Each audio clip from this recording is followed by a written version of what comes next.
And now, weighing in out of the blue corner, Josh the Punk Thompson. 100% agree. And on the other mic, he weighs in from the red corner, Big Sean McCarthy. All right, everyone, it's time for the Weighing In podcast where we're going to talk about all of the fights that are coming up. We have got a PFL with Kayla Harrison headlining it. We've got a pay-per-view with the UFC.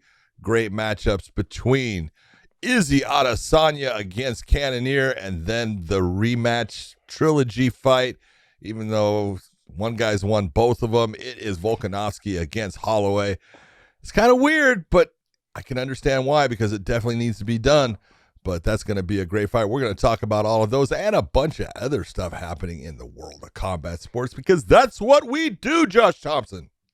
So it's, for me, I think the third fight doesn't feel as weird because the second fight was so close and kind of controversial. So that's why it doesn't feel so weird. And plus, these two guys are the best two guys, in the UFC in that weight class. So I think it's a good rematch. I'm excited to see it. I want to see how Max ends up changing it up a little bit, which would be kind of nice. And I want to see what Volkanovski does differently as well. And I guess the next question is, what happens if Max wins? Oh, what happens? Guess what? Do they run it right back? That's the question. I know. Coming your way. But do you run it right back? Is it like an automatic rematch? Okay, let me ask you this, and this is what it comes down to. Has Volkanovski gone through everybody they've put in front of him? Yeah. All right. Is there anybody that you look at that you could say deserves that shot against Max Holloway more than Volkanovski? I can't. No. Yeah, see? Yeah. There's other guys in line, but we'll talk about that. Before we get into all that, I went off a little bit on the four fights, and I got excited, and here I am. Anyways, all right, let's talk PFL first. We're gonna throw into some PFL, the main event, Caitlin Young versus Kayla Harrison. Well, she got pushed. Kayla got pushed in her last fight. I mean, she was dominant. She fought someone. I know she was dominant, but she had a little bit of she had to go through a little bit of adversity, a little bit more of a push. And then the girl that she fought used to fight in Bellator, and she was tough. Marina. What's her Marina Mocantina.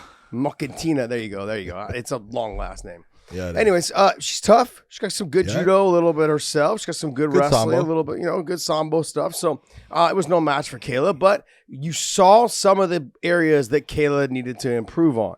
And if you go on Twitter and you go on social media and you follow her, man, people are ruthless. Like you can have an off night. Hold it. All these people that are so good at what they do, and they could just annihilate anybody. And I mean, it's just like, why can't you just be perfect all the time, like me? Yeah. I say that about people myself are every nuts. morning. Yeah. Oh my god. So, but I'm reading the comments this week. Under people are ruthless. Like, oh, you were exposed last fight, or you're not that good. I'm like, what fight did you watch?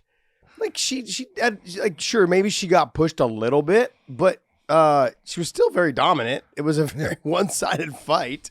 Yep. And so I don't know what people are watching and what they're expecting. I mean, she gets some finishes early in her career, which she's supposed to be doing, but she's making a lot of money. So I don't get, like for her, if I'm her, I'm like, I don't care how I win these fights, as long as I win, because I'm getting paid. That's where her mindset should be at right now. The PFL, because I want to say we know 100%, but we have a good idea of what and there was an offer from Bellator. PFL came in and matched it. So they had a match clause. So she went back there. There was a lot of interest for her to come to Bellator to fight Cyborg. She didn't even have a choice about where she went. She didn't have a choice where she went. She wanted to make the switch, and not because she doesn't enjoy the PFL. She likes the PFL. She wanted to fight Cyborg, and she knew that was the only way that she could do it. Yeah. Yep, I agree. So you got to give it to her.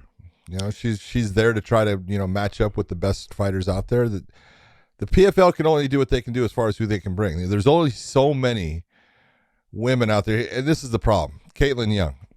I've known Caitlin for years. She's a good fighter, really good stand-up fighter, tough as hell. She was a 135-pound fighter, then 145-pound. Now it's 155.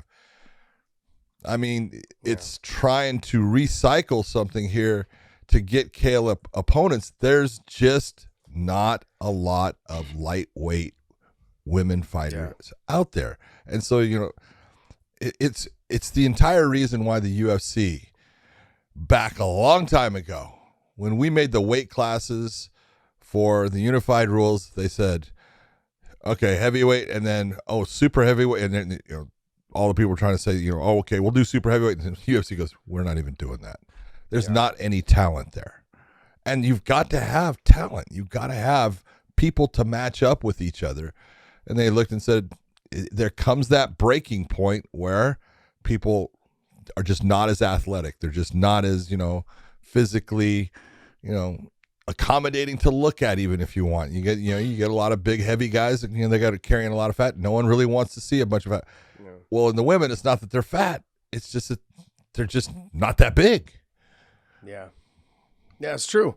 And John, I struggle with this scenario, with these type of situations, because I want everyone to have a platform to show their skills. I'm a big advocate for, I love watching everyone fight. It doesn't matter what weight class you are. I love watching fights, period. I just get to this point, though, where PFL's paying her a lot of money, and I love the fact she's cashing out. Same thing with Cyborg. She's getting paid a lot of money. I'm sure Amanda Nunes is getting paid a lot of money. Yep. But if you're ever going to have a crossover weight where fighters fight each other, please just make it this one.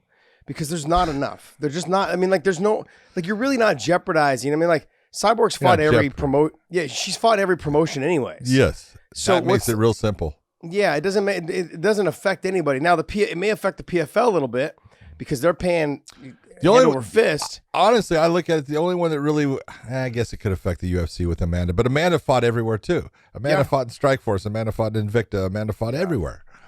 But no, it's true.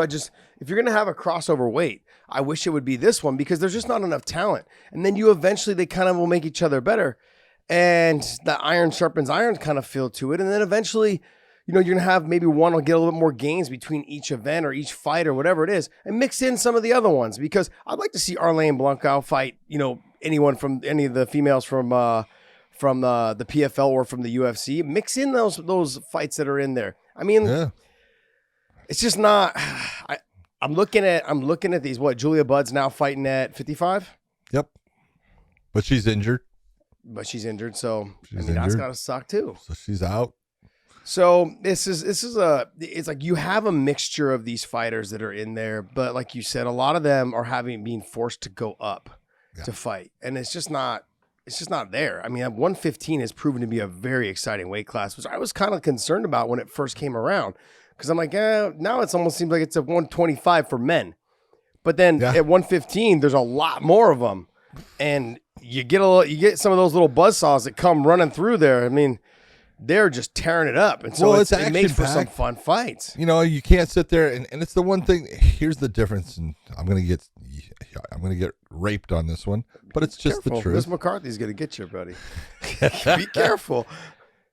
It's the one thing that has separated boxing and MMA when it comes to the women. With MMA, boxing has got two tools, left hand, right hand, two targets, head and body. And when you get into the smaller weight classes with women, it's hard for them to have the ability to generate enough power to knock their opponent out. And so boxing really got that rap of, hey, you get one of the smaller weight women, it's going to go the distance. Yeah. And many times it did, and that's just the way it is. But at least with MMA, even in the 115-pound division, look, you're not going to see a whole lot of women that have the power to knock their opponent out with their hands. There are those. Rose Namajunas put, Joanna in trouble with, left hooks multiple times when she took her title. She's, but she's also done things with kicks, because kicks have a lot more weight. They carry more power. Knees, they're big with the women, carry a lot more weight. They have power. In MMA, there's so many ways for that fighter to be able to end the fight, get rid of their opponent through submission, through knockouts, even if it's not with the hands. It can be with an elbow, can be with a knee, can be with a kick. That's what makes the 115-pound division really great in MMA with women is they have just nonstop action, tons of energy. They're all in shape. They're all ready to go. And there's so many ways that the fights can end. You can never say, "Oh, it's going to go the distance." This is true. I mean, I think it was an elbow, from Whaley to Jessica Andrade. It started that whole thing. Oh yeah, that started the downfall. Knee went knee, That's and then right. it went elbow. Or knee went to the elbow, bodies, knee. and it was over. Yeah, so there was some good work done there. And like you said, there's plenty of more options for them to do damage and for them to hurt their opponent than just, padded glove, bigger padded gloves. It's tough when in boxing, it's tough. But in MMA, the lighter weights, man, you can get those finishes, and that's what makes it really great. Yeah, it's true. I look for Kayla Harrison to kind of walk through Caitlin Young. I don't know if she'll get a finish because Young is tough off of her back. She's not that great off of her back. She's got a decent stand up, but she's good at defending herself for the most part. She is, yeah. So you may end up with someone just holding guard, trying to survive, trying not to take damage and trying to restart every round on the feet. That's what you may end up with. Yeah. But I can see Kayla also getting the finish pretty fast as well if she's able to get past that guard. If she can get a throw to get past the guard to get to a mount, I can see her getting the finish. Think about this. Caitlin Young fought Gina Carano. How long has it been since Gina fought? Yeah, it's been a long time. I think, wouldn't she fight in 2007 or 8? Somewhere around there? Back her last fight, Cyborg. Yeah. I mean, there's all that buzz right now with Ronda and Gina. Gina came out and said, hey. She fought her back in 2008. Yep. 9. Oh, sorry. 2009. Is it 2009? Sorry, her last fight was 2009. That's my mistake. Her last fight was 2009, but she fought Caitlin Young in 2008. Elite XC. Gina. She's got a new movie out with. Oh yeah. She's like, she taught. Did you see? Because Ronda came out Gina saying on the board, by the way. See, I do have Gina on the board for later. Oh, okay. All right. Because Ronda came out saying the one fight that she would come back for is Gina, and all of a sudden Gina's going, it could happen. Yeah, that's great though. That's great. Fuck yeah. Hear that. That's all right, so the way to do it. You've got Roy McDonald versus Sadabu Sai. Sai. I think it's Sai. C. Maybe C. Isn't C? I can't say C. I got to say Sai. I've seen this guy fight a bunch of times, and Spanish. I still can't remember how you say his last name. Which is this thing does not speak well. Is this thing? Yeah, exactly. Yeah. Is this tournament eluding Roy McDonald? Eluding him, or does it seem like it's just out of his grasp? You got Ray Cooper. You've got. That's the right word, Josh. Right? Eluding is the right word. Am I right? Yeah, absolutely. You did very well there. A+ there, Mr. Thompson. Jeez, man, you guys. I'm gonna jump through this camera one of these days. Okay? Technology's getting better. I'm telling you, man. I'm gonna get the first one. All of a sudden, the right hand comes through. Pip. Yeah. I'm gonna do this, John. Just move your head to your right. Ready? 1, 2, 3. Wrong way. That's like my this, right, John. Like this. Yeah. Ready? Ready. John. Oh, that was pathetic. Oh man. That's gonna make for a great clip, though. One more. Oh, that's great. Ready? 2, one more. 3. That was good. No. Wait, that's the right way, isn't it? My right. Yeah, that's the right way, isn't it, Dave? Is my right. Go the other way this time. Okay. Oh, because when I slap you that way, his head goes the right way. He's slapping this way. Yeah. Ready? No, it's wrong. Yeah. Ready? Yeah. That is exactly right. All right, when I cut this up, you're gonna see.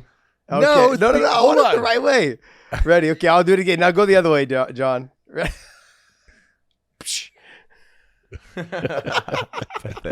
Oh, I love new technology. You can just reach to the camera and smack a hoe. Oh, there he goes. I had to get you. You shut your whore mouth. Amanda tells me, she's like, did someone hurt you when you were younger? Because I was giving her a hard time about her Sooners blowing it in the championship game. And she's like, who hurt you? Is what she texts me back. You? And I said, you and Big John. Now I got Stotts on Texas now too talking shit to me. I said, man, I got 3 knives in my backs from the people I work with all weekend. I said, who do you think hurt me? Oh, I'm being picked on. I am. All right, so Roy McDonald, he technically is the better fighter. I think I see him taking this fight to the ground, being able to do whatever it is he needs to do. If he fights smart, doesn't get carried away in the slugfest on the feet, which he hasn't been doing lately, then I believe that he's just gonna walk right through this and I think it's gonna come off a couple little strikes right to the ground. Once it hits the ground, should be all Roy. Yeah. I don't see any way that Rory doesn't get by Sai in this fight. He's just better everywhere. Rory's got a good ground game. He's got great ground and pound when he's in the top position. He's got a great submission game. His stand-up is clean. It's just when he reaches that upper level that there's those guys that can beat him. And there's guys in the PFL, they're going to give him problems. I don't think that Sadabu Sai is one of those guys. No, I think there's only 2 guys that give him a problem in that weight class. There's only those 2 guys. Yeah. And speaking of one of those guys is Ray Cooper. Speaking of one of those guys, he's next. Ray Cooper III and Brett Cooper. And look, Ray Cooper won it last year. Very impressive knockout. Then he came in, very lackluster performance in his first fight. And so I believe he needs a finish to get into the playoffs. I'm not sure if he's going to be able to get one. He's got punchy power. He's got an iron, but he just looked flat his last fight. Just happens. Pop wasn't there. Yeah, it does. It does. But I've said this for the longest time. These fighters that win these tournaments, knowing you're not really a champion, is what you're resetting. It's almost like, I've been there, done that kind of feel. Yeah. And so it's like they probably enjoyed their $1 million, over the summer, or over the winter, whatever it was when the finals ended. And so now it's, okay, now I got to get back to work. Okay, maybe they started a little bit later. Maybe they let themselves get out of fight shape a little bit more. And, and Hawaiians have a tendency to do that. BJ Penn. My brother. BJ Penn. No, my brother, he... Yeah, so I can see it happening. I mean, I think he's going to end up getting the win, but will he have made enough adjustments to get in good enough shape and have the right training to go out there and finish Brett Cooper? Because I believe he's going to need a finish. He can get it. Brett Cooper is a good fighter, and Brett's been around for a long time and stuff, but he is susceptible to guys that have power. That's just, he tends to open up and throw, and when he does, he's available to be hit. Anybody can be put out, especially when you got the power that, Ray Cooper III has. You can end that fight at any time. When you look and you go, his last fight, he just didn't look good. You're right. He didn't. And as we say, and this is what makes fighting difficult. Not every night is going to be the night that you feel good. Not every night is going to be the night that you're on. And you got to work your way through those. Sometimes you do, and sometimes you can't. And then it's usually a pretty long wait before you get to redeem yourself and come back and put on that good performance. At least here with the PFL, he's, about a month and a half out, he's able to come back, and we'll see what he does in this fight. But, he's still the guy that won the tournament last time. And you got to say, overall, he's still the guy that, odds on, he's got the ability, and probably the guy that you would say is the favorite to win it again. I'm going to go with Magomed Karamov, and everyone knows I'm a huge Ray Cooper fan. I'm a huge... Yeah. Well, I don't think the fight that he beat him in, look, he was starting to tail off. He was starting to lose, and Karamov was coming on, and then Cooper did what Cooper can do and hit him with a Cooper bomb. And once you hit someone with a Cooper bomb, they don't survive. Cooper bomb. Boom. Explosion. No, it was nice. Speaking of Magomed Karamov, he's also up against Ceferino. Karamov just needs to use a little bit more of his wrestling. He's fallen in love on the feet. That got him in trouble with Cooper. Last fight, or when they fought when they fought in the finals. Not last fight. When he fought in the finals. Yep. And I'm looking for these guys to be in the finals again. It's just a matter of Cooper gets the finish, it'll put him in the finals, I believe. Okay, and then Magomed Karamov, he's just got to utilize all of his weapons. He's so good at wrestling, so good at stand-up. Utilize both, which will open up the knockouts and the stand-up more often if you utilize both. If you're just going to keep it in one direction, you make yourself a one-dimensional fighter, which he is not.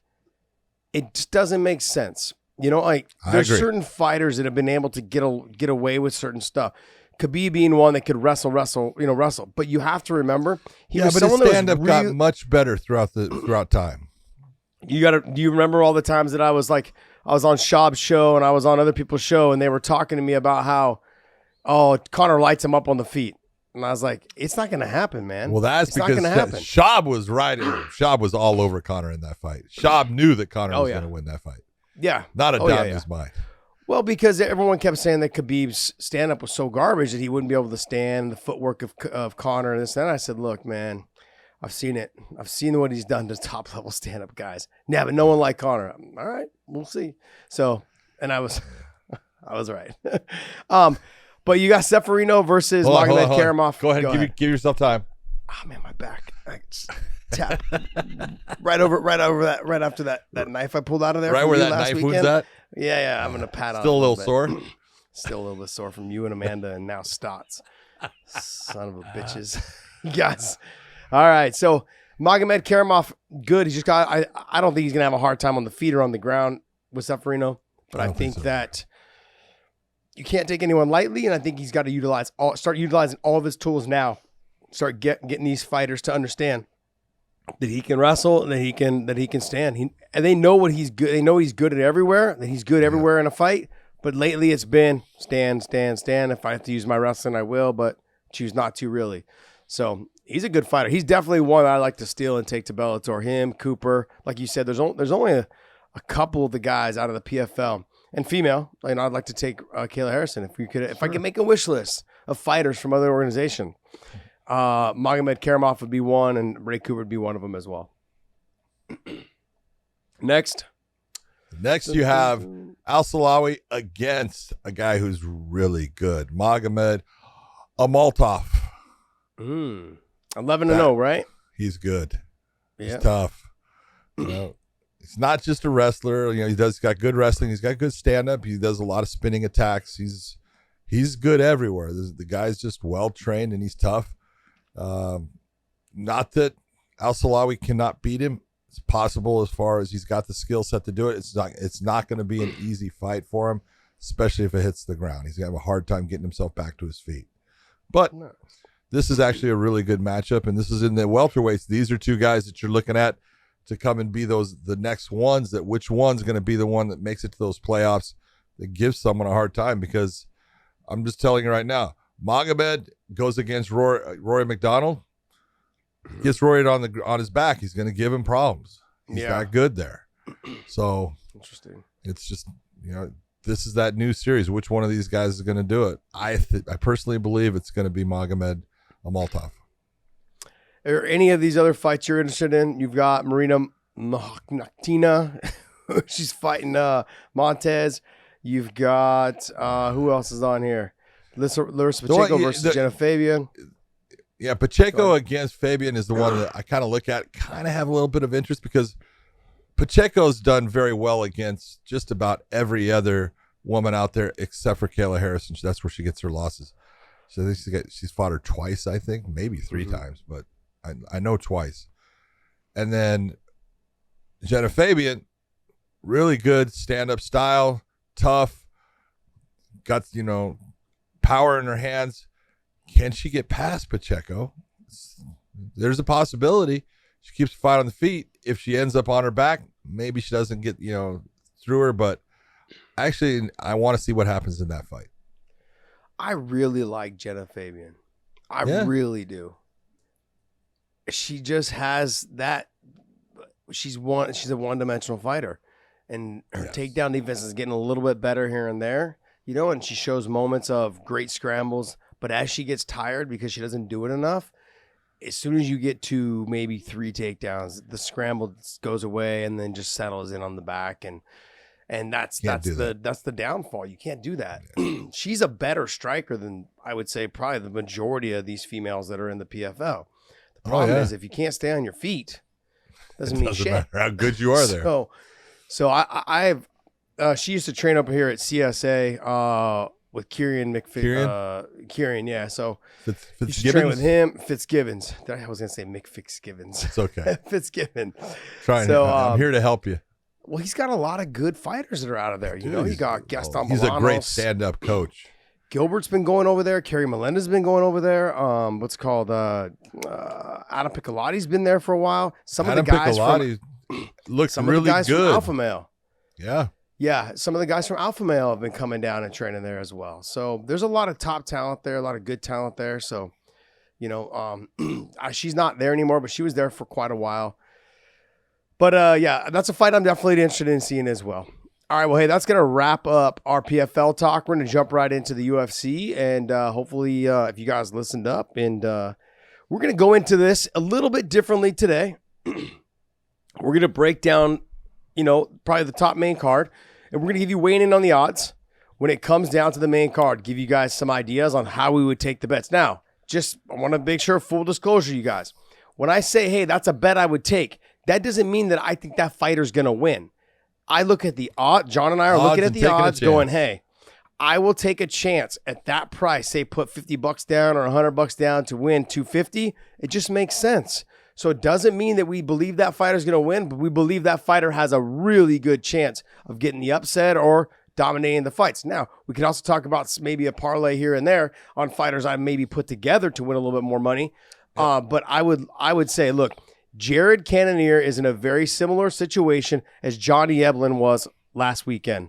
Against someone who everyone considers to be the best middleweight in the world right now. That Gegard's lost, and him, it's really just the two of them standing at the top. You've got some other guys that are coming up and that are in there, you know. But I look at this fight, and I'm like, this is one of those gotcha fights. It's power. Power. If a guy can knock people out at heavyweight, he can definitely knock them out at middleweight. This show is brought to you by MyBookie.ag. MyBookie.ag brings you all the great betting odds on MMA, basketball, baseball, football, all of those things. Baseball is in full swing. Basketball and hockey have now come to a close, and we are now headed back into football season, hopefully. But guess what? MMA is year-round, and John and I just so happen to do weighing in on the odds, which will be coming to you here shortly. So go to mybookie.ag, use our promo code weighing in, hit that little QR code right there. That'll take you directly to our page. Type in that weighing in code, and guess what? We'll give you a little extra spending cash with your first initial buy-in. And there is a pay-per-view this weekend that we are breaking down on weighing in on the odds, so hopefully we can make you guys some money. Jared Cannonier has power. Look, the favorite in this fight is Israel Adesanya, no doubt about it. If you were going to ask me, John, you got to pick one. I'm going with Izzy. But does Jared Cannonier have a chance of winning this fight? Yes, he does. And he's got a good fight. Now, the question is, what are the odds? That's what's going to decide which way you would go or not. Yeah, I look at Jared I would like Cannonier. to know the odds. Yeah, Jared Cannonier. Let's weigh in on the odds right now on this fight. So Jared Cannonier versus Izzy Adesanya. So if we're looking at the odds Huge here, difference. Yeah. So Plus Jared Cannonier, 330 for Jared Cannonier, plus 330, meaning you put $100 down, you will win $330. You know, plus getting your 100 back. If for Israel, you've got to put down $430 to get 100. Now, that's okay, but I always look and say, well, I don't have to put 100 down. I can put 20 down, and I can parlay things like Josh is saying. But if I'm going to sit there and I just want to have fun, I'm not trying to get rich here. But if I want to have fun with the fights and just say, it makes it interesting, I can put $20 down on Jared Cannonier and walk away with close to $100. I'm feeling pretty good. Yeah, I would. I mean, for me personally, I'd probably do the 20 or maybe even 50 because I'm stupid when it comes to that type of stuff. But at mybookie.ag, these are your odds right now. You've got plus 330 for Jared Cannonier. And use our promo code weighing in, or the QR code that Podcast Dave's going to throw up there as well. Izzy is in minus 430 like John was saying. I would risk a little bit of money. I would say 50 for me because the power, like you said, will translate. Not always does the power translate. But what it does come down to, though, is that power may put Izzy on his back foot a little bit to make it easier to open up and grabbing the single leg or the double leg or getting in on the legs to get a takedown. Now, Jared Cannonier on top might be able to do some work. You know, we saw when Izzy is finally put on his back, there's a couple little escapes he has. But I think the Jan Blachowicz fight, I think that showed a lot of these fighters. I know that Jan's a lot bigger. Let's not get into this argument about how, but Jan is a boxer, kickboxer, boxer. He's not a wrestler. And I know he's bigger, but he was able to take Izzy down pretty much at will. I mean, he struggled a couple times here and there. He's carrying a lot of weight. He was able to get the takedowns. Jared Cannonier has fought at heavyweight. He's fought at light heavyweight, and now he's at middleweight making a title run. I don't always agree with John when it comes like, hey, sometimes your power doesn't translate. With DC, when he was at light heavyweight, his power didn't translate. He had a lot more power at heavyweight. Yep. Okay, but he also had a lot more weight on. So that's the thing. Jared Cannonier has he's brought his weight down. He's leaned out. He's trimmed out. He looks phenomenal. He fights hard. He's got power, but we've seen him have power in this weight class. So he's got power, and he's got decent wrestling, and he puts things together with his aggression. I think if he's able to get takedowns early, okay, if he can get, say, one takedown, throw the hard shots, get a takedown, at least threaten the takedowns, make Izzy concerned about it, slow him up just a tiny bit, I think he's got a good chance of stealing, a couple rounds and dragging this into the rounds 3 and 4. If he can get into rounds 3 and 4 with takedowns, John, the takedowns will start to potentially come easier like how they did with Jan. Now, I think it could end up changing the game a little bit. We'll see. Look, the over-under on this is minus 115 both ways, but it's at 4.5. At 4.5 rounds, it's a minus 115 for the over, 4.5 for the under at minus 115. I would go the under again. I would sit there and say Izzy can definitely end this fight, and Cannonier can definitely end this fight. I'll take the chance with that. Got it. Yep. Well, that's our weighing in on the odds on the main event for the UFC. Let's go ahead and break down the next fight, and we're going to give you some weighing on the odds for that one as well. You've got Max Holloway versus Alex Volkanovski. John, this is one of those fights, though. When I go to my bookie, when Dave pulls up those odds, when I go to this fight, it should pretty much be even, which it kind of is. It's a what is that, an 80 or a 60? Plus 160, minus 200. Yep. I don't know, man. I get nervous because you know what both of them bring to the table. You know what both of them bring to the table. I would go with Max. And you told me I will never bet against Alexander Volkanovski again. I wouldn't put my own money down on this fight, though. Just to be honest, I'm just being honest now. I love it. I'm not betting against. I'm just telling you guys to bet against him. I would go with Max on this at plus 160. I mean, I'd probably throw down. You could say arguably he won the second fight, but I think Volkanovski is that type of fighter. He comes back and makes those little tweaks, those little adjustments. He didn't know how Max was going to fight him the second fight, and he doesn't know how Max is going to fight him this time. But I think Max took away some things from that second fight and realized he could do some things that will be a problem for Volkanovski. Now, how much of a problem? We don't know. Because Volkanovski proved in the first fight, the leg kicks are there. And then Yair Rodriguez proved again that the leg kicks are there. So they're still there to be had. Unless he makes that style change, his stance change, it's going to end up causing problems for him. And I think Volkanovski's going to go back to some of the leg kicking. Inside leg kick, outside calf kick, mix in a couple head kicks to keep Max's hands loyal. But when I'm looking at these odds, John, I'm going to tell people I'm going to go ahead and bet on the Max Holloway fight. I probably won't put $100 down. But I mean, I'll put probably 50. I would do probably 50 for that fight. Win a little money and then move on to the next fight. This is one of those fights that's just too close to call when I'm looking at it, John. I agree with you. I understand exactly what you're saying. But as you said, and I think I said too, I'm never betting against Alexander Volkanovski again. Okay. Yeah. He's too good. And he only gets better, and he does adjust what he's doing. And I take a look at it and I go, in my opinion, Max put on a beautiful performance in the second fight. Now, so did Volkanovski, as part of it. But the fight that Max had with Calvin Kattar, that's the fight that he needs to beat Volkanovski. I think he beats anybody if he performs at that level. If he performs like what he did when he beat Yair, he's not going to beat Volkanovski. And so I'm asking Max to be that guy reaches again to that point, that level, I'm asking a lot. I would go with Volkanovski on this. You would go with Volk? I would go with Volk. Because it's funny you said the the way he looked against Volk the second fight versus the way he looked against Jair and this and that. It's funny because the way he looked against Kattar, do you recall what Volkanovski said after that fight? He's like, funny, he never looks that good against me. Yeah. It has to do with the opponents. Sure it does. And that's my whole point. That's why I said, I believe that for Max to get the win, he's got to have that type of performance that he had against Calvin Kattar, which was unbelievable. Yeah. You know, he couldn't miss. Could he? I mean, could he do that against Volkanovski? Absolutely. He definitely could. He's that good. It's just you're asking a whole lot.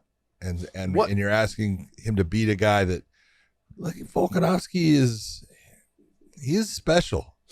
First off, he's fucking dog dirty tough. Yeah. He's strong as hell. He's fast. He doesn't mind getting hit. He will not quit. He's one of those guys that's unbreakable. He's got a lot of the attributes you go, yeah, that's why he's a champion. Yeah. Dave, pull up the mybookie.ag odds again on that fight. Now, knowing that they are both, because you just said, and I agree with you, is Alexander Volkanovski and Max Holloway, knowing that they've already fought twice, I would go with the over, okay? Yeah. Knowing that it's going to go 5 rounds. Yeah, you would both think of them have no quit. It does. You would think it does. But would you risk the minus 250? Yeah. I can't bet, and that's why it's at a minus 250 compared to a plus 195. You know, they're saying, here's money for you to bet the under. Mm-hmm. Could it end? Sure. All it takes is one good shot. But they're both so good and they're both so tough and they both will not quit that you look and you go, I see it go in the distance. Absolutely. I saw Max in his last fight take a lot of damage to the legs when he fought Yair. And Volk's going to kick probably that much as well. I don't know if it's going to have the same effect. That's what he did in the first fight. I don't know if it's going to have as much effect and damage because Yair's got some of the best kicks in the game. And when you talk about the boxing aspect of it, sure, Volk could knock him out, but Max has got one hell of a Hawaiian chin. Oh. And then Max, same thing with Volk. Volk's got one hell of a chin as well. That we saw in the Brian Ortega fight, that he's obviously not someone to really tap. He'll go to sleep before losing his title. Volkanovski will. So will Max be able to catch him in a submission? I think if he does, it'll have to be in transition. As something happens, he catches him with an arm bar or something along those lines. But I don't really think that's going to happen either. So I'm going to take the over on that at the minus 250, and bet my $100. Yep. And I believe I'm pretty confident. You have certain fighters when they start to know each other very well. They know what they can get away with and what they can't. Now that I have to speak from experience with the Gilbert fights, understanding that there was really no submission threat from Gil. Okay, maybe a sweep threat, but no submission threat. Wrestling threat, knockout threat was there. There was more prevalent there in the earlier rounds versus in the later rounds. And you remember those feelings. You remember what his power was. You remember how fast he was on the ground. Those are all things you carry with you into your next training camp for that same opponent. So I think these two know each other too well. They know what they can get away with. This is going to go going into round 11, Josh. We're going into round 11. That's nuts. That's nuts. Yeah. I've been there, done that. Anyways. Yeah, you've been there, done that. All right, Jay. Let's see. What other fights on that card there, buddy? Rafael Dos Anjos, RDA, is coming in there. No. Oh, no. Sean I'm sorry. Strickland Sean versus. Strickland. That's the one. I love this fight. This is the fight that I made. I'm claiming it. I said long before they put it together, you need to put Sean Strickland against Alex Pereira. And it came to fruition. They listened and they followed, and that's why they're so goddamn good. I actually had Mick Maynard. I was on the phone with Mick Maynard the other day, and he's like, hey, what fight should I put together? I said, you know what? The Strickland fight, Pereira fight, good stuff. Do it. John was talking to me about it. I said, do it for John. Throw the old dog a bone. That's what we did. We threw you a bone, buddy. Sean Strickland did a lot of his training with Johnny Eblen this fight. Johnny Eblen looked great, so I expect Sean to look great. But the question is, will Sean Strickland wrestle? Or is he a knucklehead? So. Will he stand? He'll tell you he's a knucklehead. No, we know he tells everyone. He goes, I'm an idiot. Yeah. Sean is who he is. But Sean will not back down. He will go after Alex. He will fucking talk the entire time. Yeah. I love the matchup. I think it's great. Obviously, Alex has got power in his hands.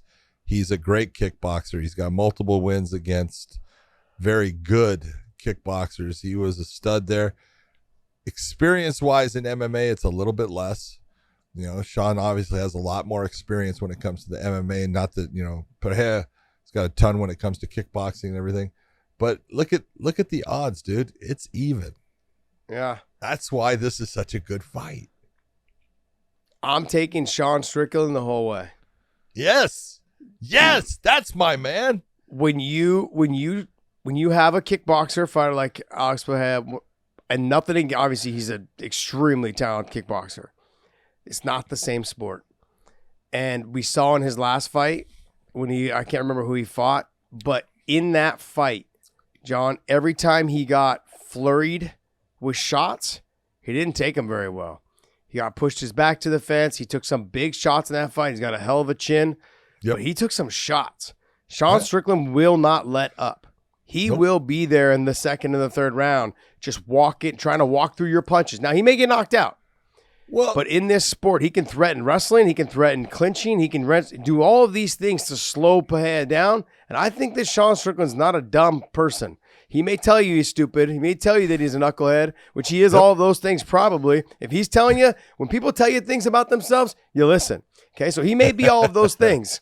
All right, but I honestly believe that he will fight a smart fight. He understands how close that title shot is. He gets it. Yes, he does. And he wants to be the spoiler in this. So at mybookie.ag, use our promo code weighing in. I would go with Sean Strickland at the minus 115 because they're even odds, minus 115 and minus 115 for Alex Pereira. I would take those chances and I would go with Sean Strickland.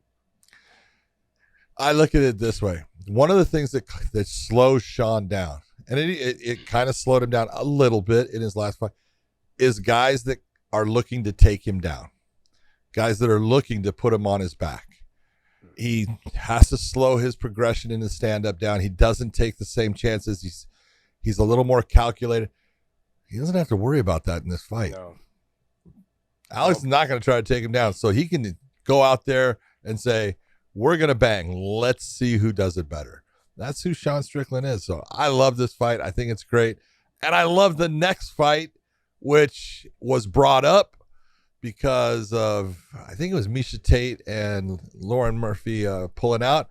But you got Robbie Lawler against one of my favorite fighters to watch in Brian Barberena. That's going to be a good fight. That's going to be fun. That's going to be what I call a banger's brawl. It's awesome. Brian Barberena just brings it. Robbie wants to be on his feet and stand and bang. Guess what? That's what we're going to see. This entire, that main card is awesome. Just awesome. I'm surprised. Is Sean O'Malley on that? Is he on the main card? He should be. Yeah, as far as I know, Sean's higher up. My understanding is that Sean and Pedro Munoz are up here because they're on the poster. They're on the poster as the behind. Well, they're definitely. Volk. I think this is what you have. I think you have. This is your 5 fights on your main card. Sean O'Malley is one of them. He may be above. Yeah, it may be that the Robbie Lawler Barberena fight starts it off, which sounds good to me. But O'Malley's definitely going to be on the main card. Well, let's get back to Barberena because at mybookie.ag with our promo code weighing in, I'll give you the odds right now, but you got Barberena versus Robbie Lawler. Barberena minus 110 and Robbie Lawler's a minus 120. John, that's a close fight. But when even. When you look at Robbie Lawler, am I going to get the Robbie Lawler that had a gas tank and was motivated against Nick Diaz? Or what Robbie Lawler am I going to get? Because he talked about it afterwards. Nick motivated him. Does Barberena motivate him enough to get him flowing? He's done everything, man. The guy's been. I remember when he got signed. I was there when he got signed. We both got signed the same time. I mean, I watched him fight back in I don't know if it was King of the Cage or what the name of the promotion was back in the day. Anyways, because Kelly Delonte was on that card as well, and I was like, man, who is this young? He was a good-looking kid, by the way. He had a little bit of an afro at the time, and then he fought in Hawaiian-style shorts, and man, he came out there, he starched Landon Showalter. I remember that fight. Yeah. He starched him in like 19 seconds or 20 seconds, and Kelly Delonte was up next, and he's like, oh shit, I didn't even warm up. Dude, he's like, I thought the fight was gonna go longer. Robbie was hitting the mitts in the back. He was hitting him real casual, and and I was like, oh man, this kid looks good. Looks like he's got his hands tight. Good kicks. Goes out there. It's like boom, boom. Lennon Showalter went straight. His hands went straight. Started to, as John likes to say, posture. His body started doing a V up. I was like, oh, this poor kid didn't know what the hell hit him. Done. Robbie Lawler's been around for a long time. And when you get to this level of being around that long, you've got to get the fighters that motivate you. Does Brian Barberena motivate him enough to get him to go out there and gunsling it? Now, he's always been a gunslinger, but was he motivated enough now to let his hands fly? Because there's times where he's got it in him. He just fights one of those rolling kind of fights where he's always slipping, but then not countering, or slipping and then countering once or twice, but not with a lot of power, just touch. Kind of that Nick Diaz style, Nate Diaz style, where just touch. No, I hit you a little bit. Okay, now I'm going to hit you harder. Now I'm going to hit you a little bit harder. That's kind of, Robbie took that on a little bit towards the end of his career. I want to see if he comes out and tries to get him out of there. But I'm going to take who you take on this, in an even fight like this. And I like Robbie a lot. I'm not taking the fight. I'm not betting on this fight. That's just me. I'm not betting on this fight. It. I like both guys. Would you take the under, John? Yeah, I would. It's 2.5. It's saying you're either saying this is going to go the distance or it's going to end before. Now look, Brian Barberena he's tough and he'll take shots and everything. You can only take so many shots if Robbie's landing. Yeah. And the one thing about Barberena is he doesn't really go for takedowns that much. He really does like to engage in the stand-up. That's not usually the road to success if you're going to beat Robbie Lawler. The road to success is put him on his butt, make him fight, trying to get back to his feet. And I don't know. I just look at it. I think it's a great fight. I would definitely, if I'm looking at it and say, going to the under at plus 155 is probably where I would go. But I'm going to go with Robbie Lawler since I've known him forever. Minus 120. I'm going. That's a friendship bet. Damn straight it is. No, I mean, I get it. I understand. But that's why I don't bet on my friends. So I just don't do it, man. And look, I think I'd say he's got more of a chance to win than Barberena. So if I was going to bet, I'd bet on Robbie. But it would be I'd only put maybe like 30, 50 bucks, something like that. Maybe I just wouldn't do it. He's my friend. I like him a lot. All right, last one. Sean O'Malley versus Pedro Munoz. Well, let's go. What does mybookie.ag say about these odds? So mybookie.ag with our promo code Wayne. Sean O'Malley way up there as a minus 290 compared to Pedro Munoz as a plus 230. Whew. I'll tell you what, they've got the over-under at minus 115 on both. I don't think the fight's going to end. I think it's going to go the distance. I'm just being honest. I think Pedro's going to have a hard time touching Sean a whole lot. Sean's got a lot of length. Pedro's going to wing shots at him. He's going to, if it does go to the ground, O'Malley's very good on the ground. Pedro is very good on the ground. I think they neutralize each other for the most part. It's a matter of how does O'Malley use his footwork to stick and move and use that length. He's got a great advantage in the length. You talk all the time about tall, long, and lanky. That is Sean O'Malley, and he's got speed. And if there's one thing that has caused Pedro problems in the past, it's guys that can stay on their feet and have length on him and can pick him apart. Take a look at the Dominic Cruz fight. And Sean's got more length than Dominic Cruz. So I just look at it. I agree that Sean should be the favorite. It's tough to say because Pedro is just a stud fighter and a great, it's been great in the sport all this time at bantamweight, but there comes that point where is that switching, and I'm not sure if this is it or not, but I think I would take Sean. John, I'm putting the bag on Sean O'Malley. I'm betting the house. I'm betting the house. I'm betting it all. We saw when Sean O'Malley fought the kid with the green hair, Chris. I can't remember. Or something like that. Yeah, something like that. Yeah. So the kid took a lot of shots. Ooh. Pedro's chin is not the greatest anymore. He still gets a little bit here and there, but he's predominantly a boxer. He doesn't kick a lot. Okay. And in this situation, in this fight, had he kicked a little bit more and he used a little bit more wrestling, I would say, you know what? I'll go with that. Who'd he fight? Chris Martino. Martino. So that's that. Okay. I got you. All right, I was just making sure the last name was pronounced correctly. Okay. Didn't want to do anything bad for him. Yeah. Chris took a ton of shots.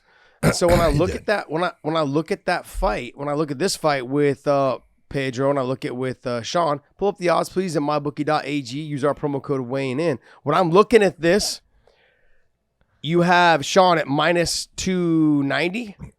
I'm betting the bag. I mean, I think he's going to use the range, and I'm also going to go even deeper. I'm betting the under.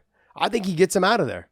Wow. I think the speed, Not too the sure reach, about that one. because Pedro is predominantly a boxer. He doesn't really mix it up a whole lot. He cuts off the cage and tries to land the big shot.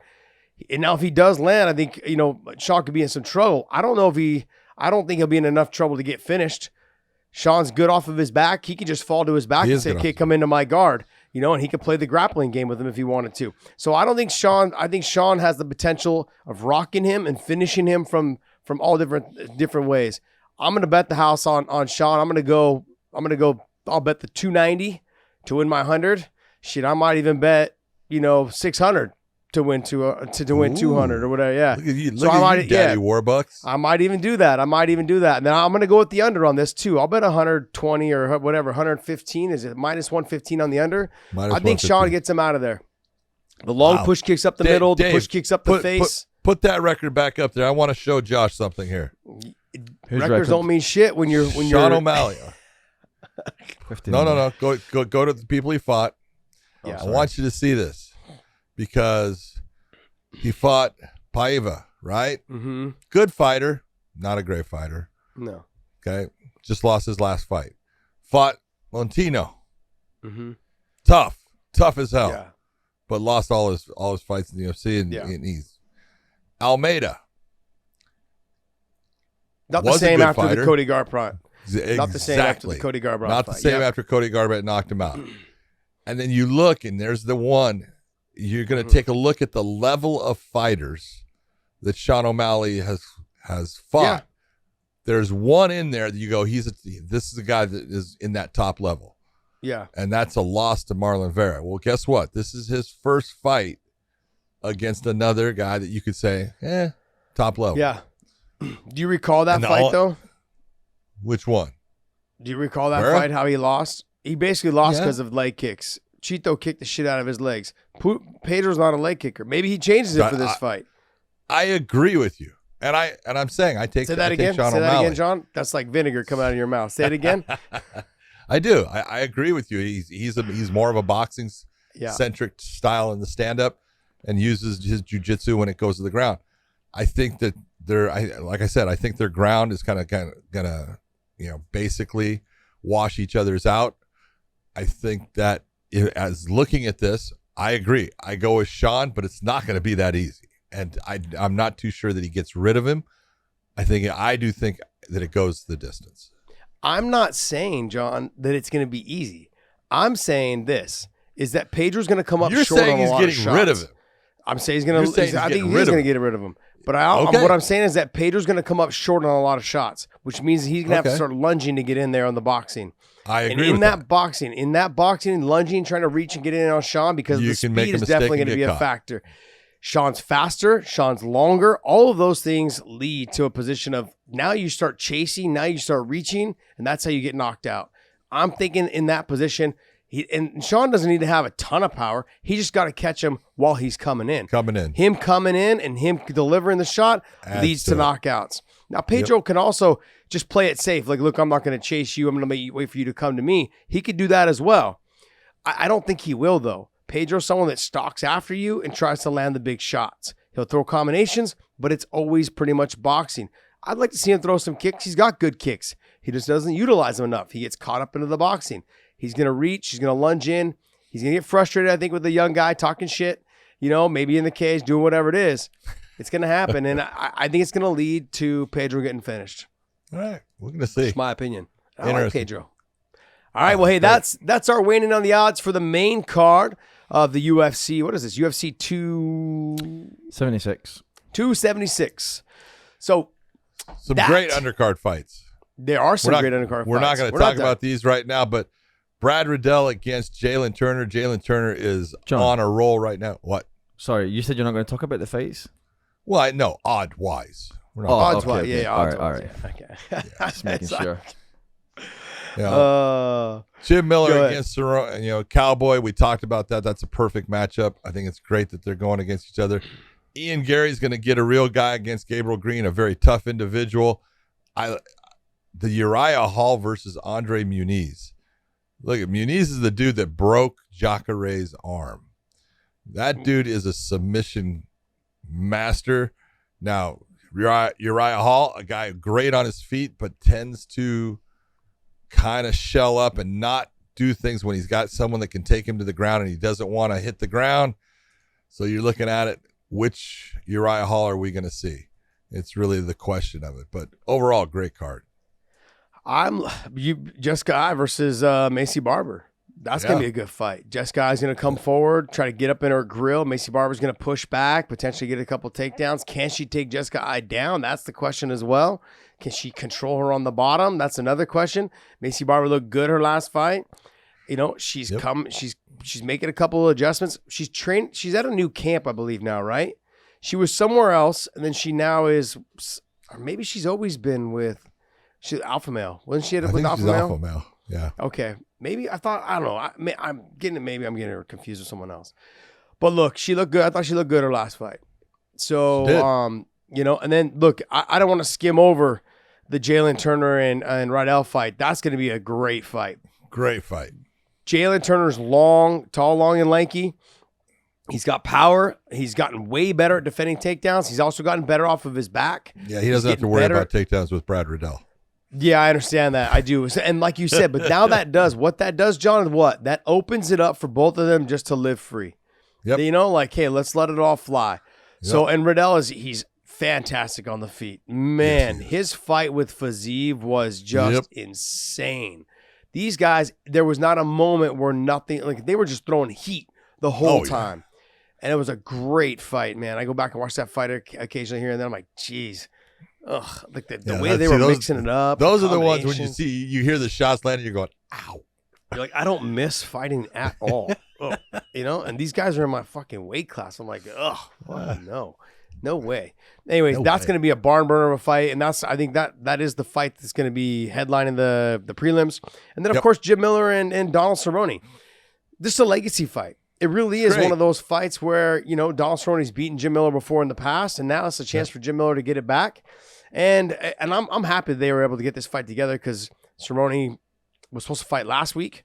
Didn't happen because Joe Lazon ended up hurting his knee in the week of. Knee locked up. Like knee locked up. Day of the weigh-ins. Day before the fight. That's insane. That's old man shit right there. I think it was a day of, and then it was the day of the weigh-ins. Yeah, he just weighed in and he went to put his shoes back on. And the day of the fight, the last time, Cerrone got sick. Yeah, exactly. Yeah, yep. Got it. Other than that, hey, that's pretty much going to wrap up our UFC talk on these prelims and on the undercard there. But hey, this is going to be a good card. So if you guys are thinking you're on kind of that weighing back and forth whether you should get it or not because it is pay-per-view. Dish up the money, baby. Just dish it up. Get it. This is going to be a good card. The main card is fantastic. The main card. The prelims, which you get to see for free, they're great too. Some really interesting matchups on here. All right. Well, hey, that's going to wrap up our talks. Dave, let's get into some news. All right. Hey, so the first story I do have here is from Gina's interview on Joe Rogan. I don't know if you guys saw Gina Carano on Joe Rogan yet. There is a separate thing that I do want to play for you guys. It was actually like an excerpt from the podcast, and it was Joe Rogan talking about judging. First, though, we'll do this story, and then I'll hop to that one before we hop back. From what podcast? Joe Rogan and Gina Carano. Okay, but you were saying talking about the judging. They were talking about the judging? Joe Rogan did, and I wanted to... He made a comment, and I thought it was interesting, and I wanted to play it and get Big John's reaction to it. But first, I want to do this story, and then hop to that. It's kind of out of the lineup here, but we'll do this first. So the first story is Gina Carano talked about the fight with Ronda and how close how close it got. Did you guys listen to this interview at all? No, I didn't Yes. listen to Okay. it. I remember the So- interview, but I also remember when that fight was trying to be put together, and I know exactly what happened. Wait, Dave, was this recently she was on Joe Rogan? Yesterday. Yesterday. So this is a new interview, John, not the old one. Oh, okay. I did not see Yeah. that then. Yeah, because she was on on right his- after when they were trying to cancel her. She was Okay. on Rogan, and then like around that time, I Good for believe. Joe. And then this is a new one, I think, because now that this all happened, this is a new one. Yeah. So so Gina was telling the story of how the fight was supposed to come to be. And she said that Dana and Lorenzo offered her $1 million to fight Ronda, and she said, "Yeah, sounds good. Let's Just give go. me time. Give me time, and don't Yep. talk about the fight." And then she That's said, right. immediately after, Dana basically went out and started doing interviews saying, "I've got Gina and Ronda. They've both agreed to it. It's going to happen, blah, blah, blah." And then that ticked Gina off. Gina basically said, "This is super disrespectful. I Did told she you to talk? give me Did time." she talk about the text that Dana The Texas, mistakenly sent to her? That was the last. Nah. Yeah, that was in the last show. I don't think she talked. Yeah, she talked about it. I think in the last time that they were there. She also made comments about how when she got cancelled from Disney, Dana hit her up about getting in touch with Ben Shapiro to go and work over there in a movie. So I think maybe it seemed like she, based on what I've heard about her and Dana's history and not being great, it seemed like she was a bit more kind of easy on it this time because she maybe appreciates the support that he offered when she got cancelled. So it definitely came across like she wasn't trying to attack him, but necessarily that she was more just telling a story of what happened. Okay. She is one of the most stand-up people you're gonna meet in the game, in the world. She is one of those people that until you get to sit down and chat with her, she's genuine. She means what she says, and she'll do whatever the hell she wants, and that's what I love about her. She don't care. Oh, you're gonna cancel me because I'm political on my social media. I don't think it's wise to be political on your social media. I went through it for a while, and I was like, man, this is addicting in terms of in a negative way. My life changed once I got off of there talking shit, to people about whatever was going on in other countries or whatever was going on here. Just get off. I look at fighters that are on there all the time, and all they do is post shit about politics. I'm like, dude, I was there for say a couple months. It was it was miserable. I hated it. Was going through life just, screw you, and it was just seemed like you couldn't get past someone without bringing it up. It's just such a negative way to live, and I hate it. It's just I get on social media, I started unfollowing everyone that just is all they do is post about political stuff. The only person I haven't been able to get rid of because I like him, he's an OG, is Nate Quarry. And I should block him or delete him or unfollow him or whatever, but I like the guy, man. He's a nice guy in person. But look, this fight, John, this conversation, she's one of those people that she still remembers what happened with the Dana stuff, but she also is someone that, hey, she won't bring it up unless you bring it up, and she's someone that can also move on with her life, and we've seen that as of now. She gets past things. Yep. So, but she's a stand-up person. She knows that she really doesn't. I don't think she really needs to work. She's made quite a bit of money throughout her career. Her dad played in the NFL for years. I don't Her think dad that owns a casino. Yeah, her dad owns a casino. She's not exactly like someone that is like, hey, whatever, I'm happy. How much money do you really need to be happy? And I think she's at the stage where you need a certain, Jordan Peterson talks about this a lot. If you have $60,000 to $80,000, if you're making $60,000 to $80,000 a year, the rest is gravy after that. Sure, we'd all like to have more, but realistically, you can go to a movie whenever you want. You can have dinner whenever you want, within your means. You can live a lifestyle of happiness. Everything outside of that is I have to live on a lake like Big John, or I got to live on a big tin can on a farm somewhere like Big John. Yeah, you don't live anymore. You're going to live in a big tin can on a farm somewhere with chickens. I'm out sweating my ass off every day doing freaking manual labor, digging holes and shit. It wouldn't matter where you lived. Miss McCarthy'd have you out there every day doing manual labor. That's it. It doesn't matter where you live. You can live in the city. She's like, you know what? The concrete out on the street needs to be fixed. Go out there. Go break it up. Go throw it in the dumpster. Man, talk about slave labor in that household. Ooh, she has no mercy, Miss McCarthy. None.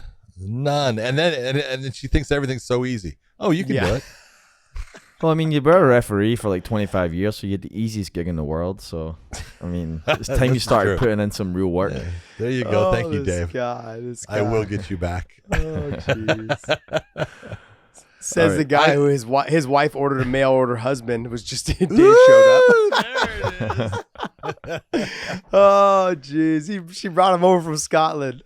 That's it. Oh, Wow. go ahead, John. I take a look at this whole thing with Gina. Like, as you said, Gina is awesome.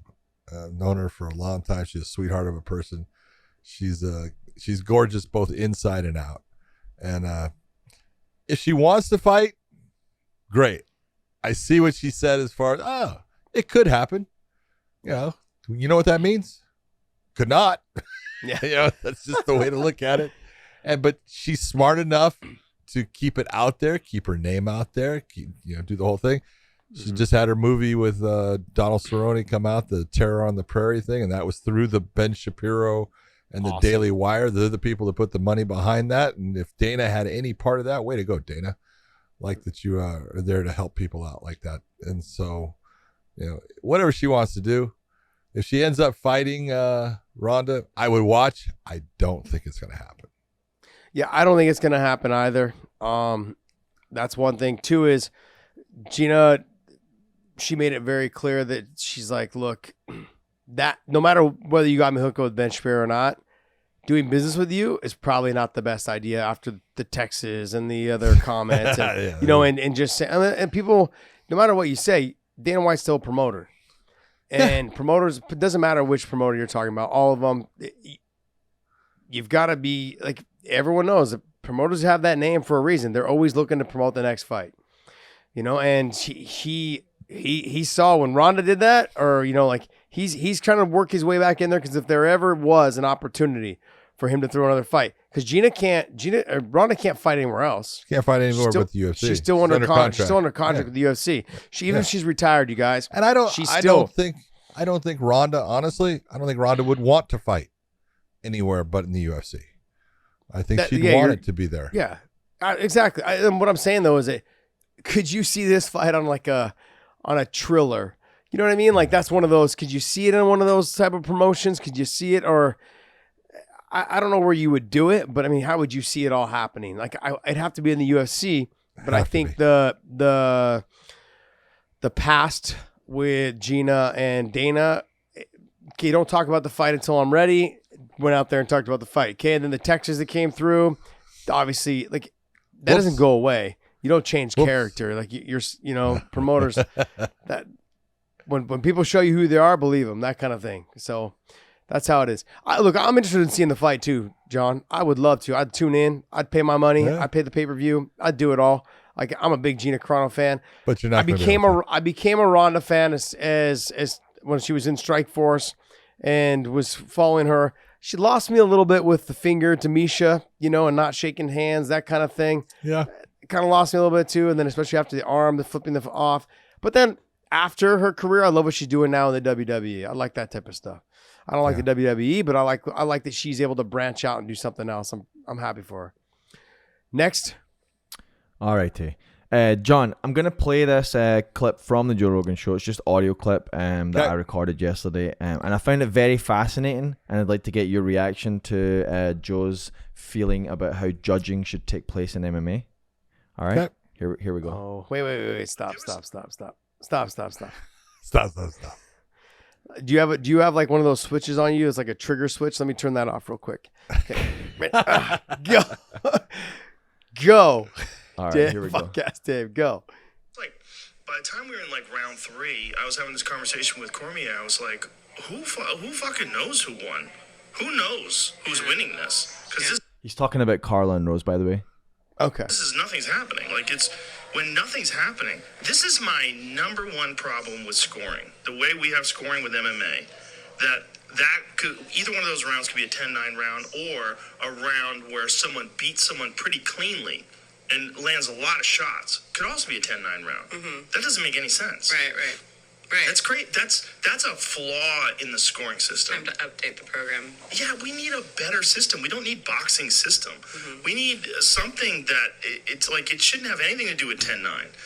there should be a bunch of factors like volume, the amount of strikes, submissions, takedowns, damage, all the damage, all that shit added up, and it should be a totally different. I mean, we should have scores like 57, 96 for one round, 120 for another round, like that kind of shit. Yeah. Because that's more indicative of what's actually happening in a fight than 10-9. Yeah. But wait, can I go first? Can I go first, John? Can I go first? Go, yeah, maybe. First off, we're saying that the judging sucks. And it's 10-9, easy numbers. Now you want to mix in 60-42? Like, you're already mad. 94. You're already mad that they can't do normal math of 10 and 9, and sometimes a 10-8. Now you're going to give them the opportunity to fuck it up even more? Look, I love Joe. Joe has been... He's helped this podcast out a lot. He's helped us out a lot. He's led us in a lot of directions. I reach out to him all the time. He's always giving me the greatest advice when it comes to stuff. I agree. We should not. And John, and we've continued to say this. If you want to get rid of that system of the 10-9, add the half point system. That's it. Keep it still. It's still a boxing type system, but it's 10-9 and a half. So you only won by half a round. So they can't fuck up the adding the scores in the box that much. That's the only thing that I would only take away from that, John, is each round was so close with the Rose and Carla. It was so close because they didn't do shit. I would also say start giving them both 10-10s. If it ends up being a fucking 10-10 because they're a draw because they didn't do shit. Exactly. You have rounds like that. I scored the first round of 10-10. I trying to remember, I think I had 1 or 2 10-10. I was like, no one deserves an extra point in that. No one did anything, and it doesn't matter. Oh, she landed one shot. There was no effect in the fight. No one did enough. I gave it 10-10s. But what Joe said is, and this is what needs to be, everything that he said, it needs to be based upon volume and the submission attempts and the take. It is. That's what the criteria has. You know this now that we've talked forever and stuff. Everything is that the judges are looking at is exactly what he's talking about. And this is why when I say the Carla versus Rose fight, I gave it a 10-10 because there wasn't anything to go on. There wasn't submission attempts. There wasn't volume. There wasn't power. There wasn't anything. And so he's right. No one should get that extra point in that. And that's why the 10-10 is there. It is unfortunate that for the most part, regulatory bodies, commissions have stressed to their judges, we don't like to see 10-10s, and they don't. And I understand why they say it, but there comes certain fights you go, that's a fight. And it's always, every time, Josh, it's the fight that sucks that you could look and see a 10-10. It's not the exciting fight. When you have things going on, there's differences, and you're supposed to be good enough to understand those differences of who's getting the better in the fight. But when you have a shitty fight, you can have a 10-10. I wish they would use them more because that was the first thing that I thought of. That's why I brought it up. I was saying that in that Rose fight, there should have been 10-10s given out.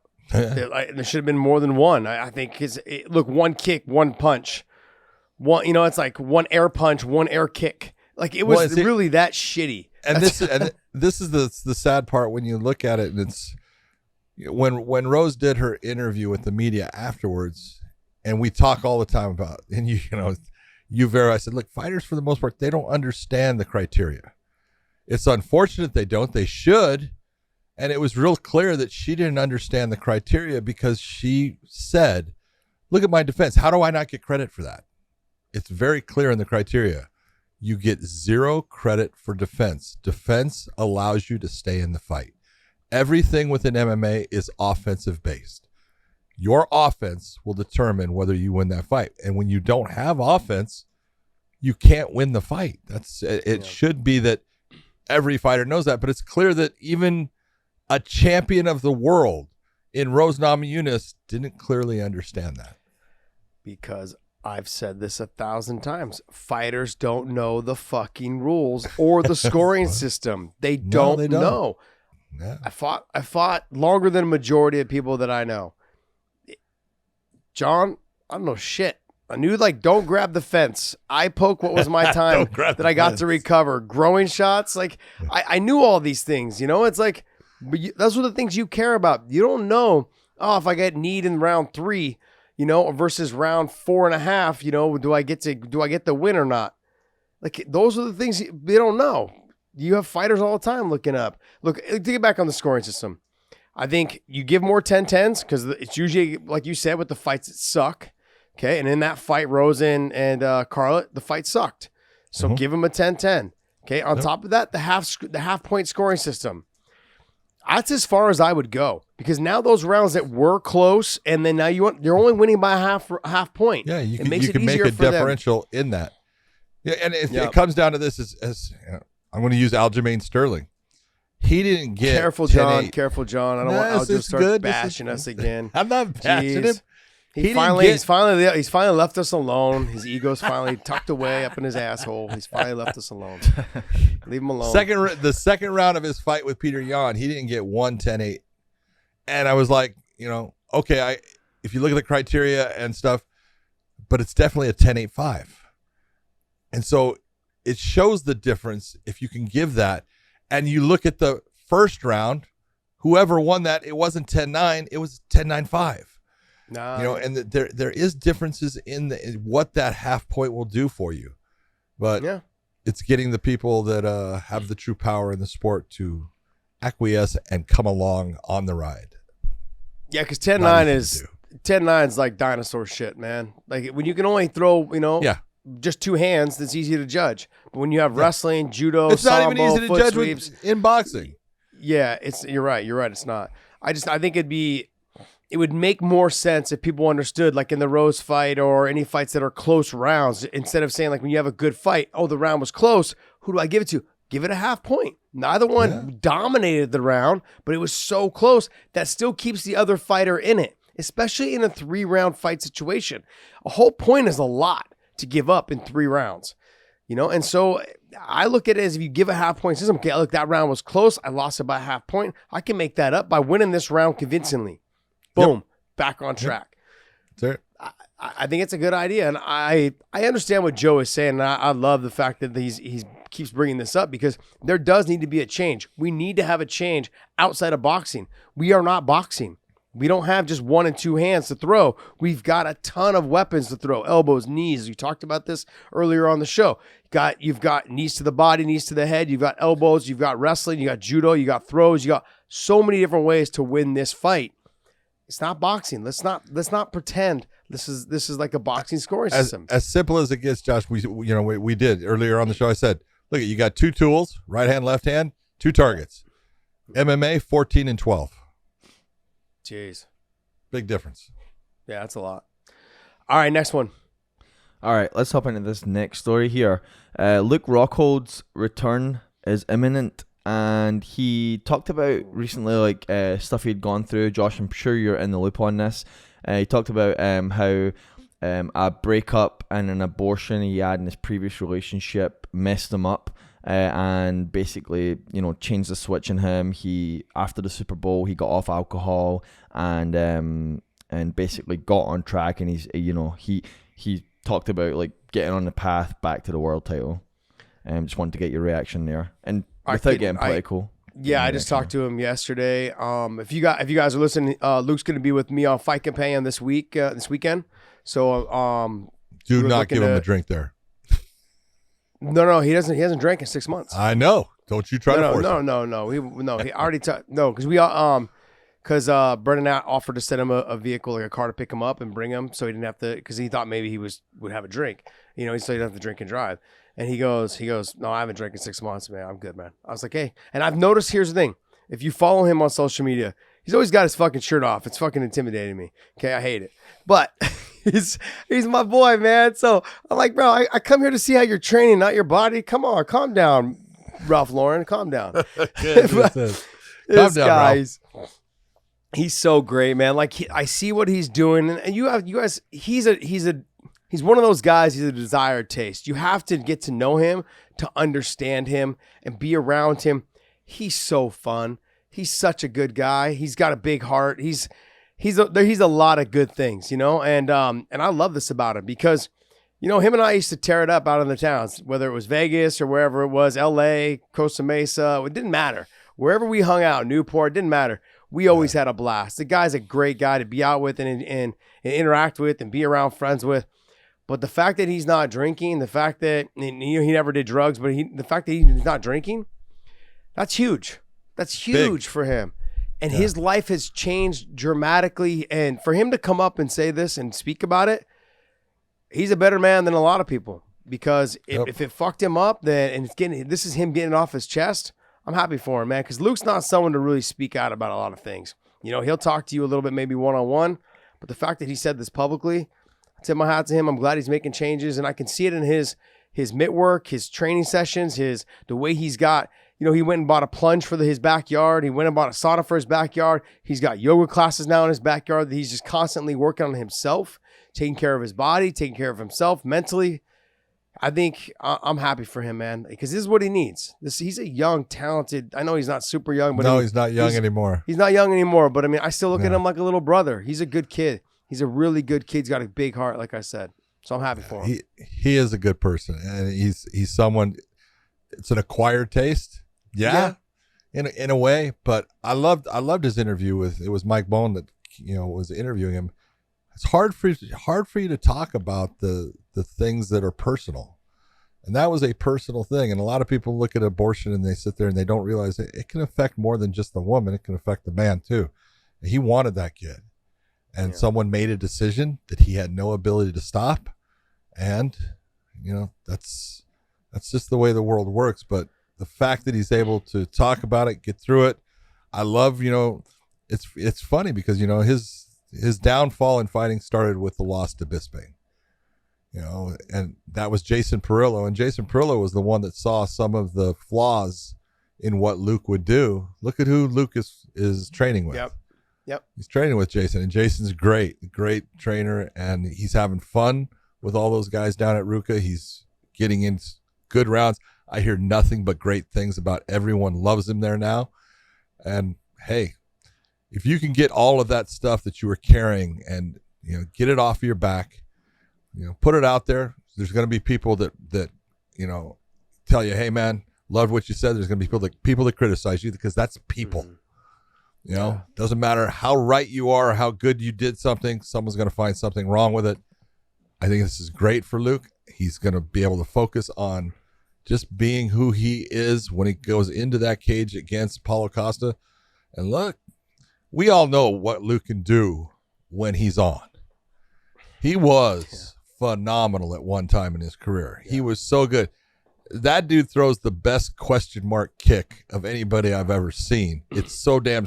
Every time I watch it, I go, shit, I would not want him throwing that because I would miss it and it would smack me in the head. He's got unbelievable talent. It's just a matter of getting all the things together that he needs to, and I think he has. I think he's doing well, and goddamn, God bless him. Yeah, he's a good person, and if you guys, like I said, he'll be joining us on Fight Capé Saturday night, so it'll be me, Brendan, and him, and there's another person on. I'm not sure Callan's there because of I think he's doing a show in Omaha. Omaha. But I think it's gonna be a fun time, man. It's gonna be great seeing him. I haven't seen him in a while. I think it's been probably 6 months since I've seen him. He's traveling back and forth. He likes to spend the weekends here or not here, but in Costa Mesa, so he comes back and forth. He's out at Sanford MMA right now for his camp, and then he comes back on Friday, and he goes back, I think, on Mondays or Sunday nights. So it'll be nice to have him there and chat it up with him a little bit. What else there? What else?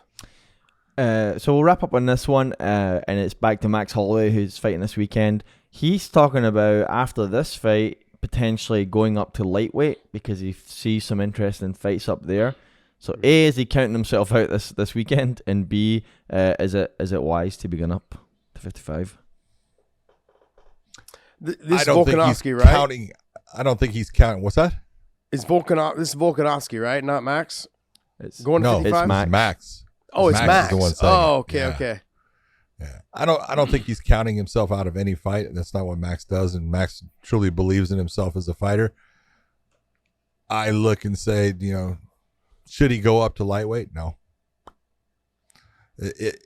And there's multiple aspects to this. I will tell you the first time, I understand why he would based upon weight. Yeah. He does cut a lot of weight. A ton the first time when I did his fight against Jose Aldo, Max weighed in at 145 pounds on the nose, has to for a championship fight. Weighs in at 145. Night of the fight, 178. Jesus. Bigger than you were when you were fighting at when I would walk around. That's bigger than my walk around weight. Okay. 178, John, that's a huge difference. I'm 178 right now. Yeah. And so I understand, weight wise, I can understand it. And if it's, hey, the cut's getting to you or anything like that, totally understand it. If he could stay where he's at, I think there's too many good fights for him still in the featherweights. But, if it's based upon, I'm having a hard time making this weight, totally understand it, do it. He's getting older. Yep. He's not old. But he's not old. I'm not trying to, no, he's not old. It's just that I look at it a couple different ways, and I'm going to be honest. If he beats Volkanovski, he's like, I ain't giving you another shot. I'm running. I'm going to the weight class above. I'm out of here. You're never getting your redemption. I'm getting the hell out now. Well played, my friend. And Volkanovski's been talking about going up too. He's like, I might challenge myself and go up. I mean, if that was the case. So if he wanted to get it back, he could go up and chase Max if that was the case. The other thing is that because he fought at lightweight before against Dustin, and there was talk of him fighting Khabib, he had a hard he missed weight, or he wasn't going to make weight because he had some issues with that fight. That fight didn't happen. Then he fought Dustin. He didn't give him his body enough time to adjust to carrying the weight and training at that weight. That's why I think that he had a hard time with Dustin. No, I'm not trying to take anything away from Dustin and the way he beat him, but I look at it that way. I think if because Max looked a little slower in that fight. The output wasn't what it was when he fights at featherweight, which is common.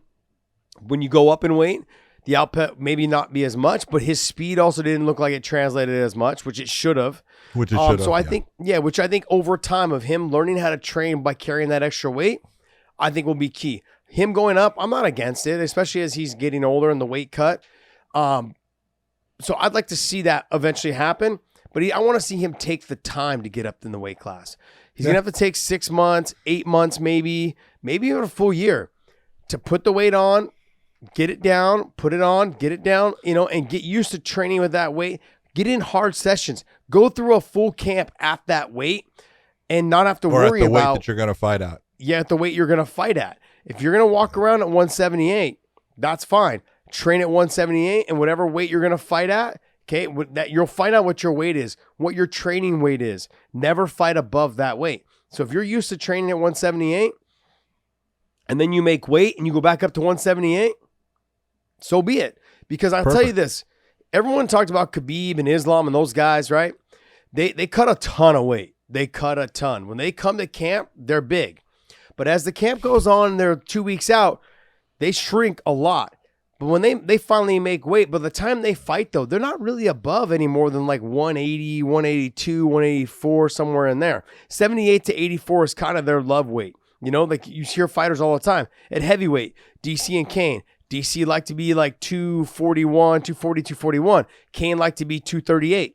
He'd like to be 235, 238. Stipe talked about it as well. When he fought DC the second time, his weight was down. He felt a lot better, and he performed a lot better. Yep. Those are the type of that fighters need to find whatever weight they feel comfortable at training at, and then when they weight their weight, go back to the weight that they were training at. Because you don't want to train with even 1 pound. Carry around 1 pound like this, in your hand, a 1 pound dumbbell. It's not going to last long. Gets heavy. You think it gets heavy within 2-3 minutes. You're like, shit, man, this is a lot. Imagine carrying that all across your body for 5 rounds of 25 minutes of fighting. If you put on more weight than you used to training with, that extra 2, 3, 4 pounds that you put on, that's more weight your body's not used to carrying throughout that fight, especially in a 5-round fight. 5 rounds of 25 minutes of an extra 3 or 4 pounds on your body. Yeah, screw that.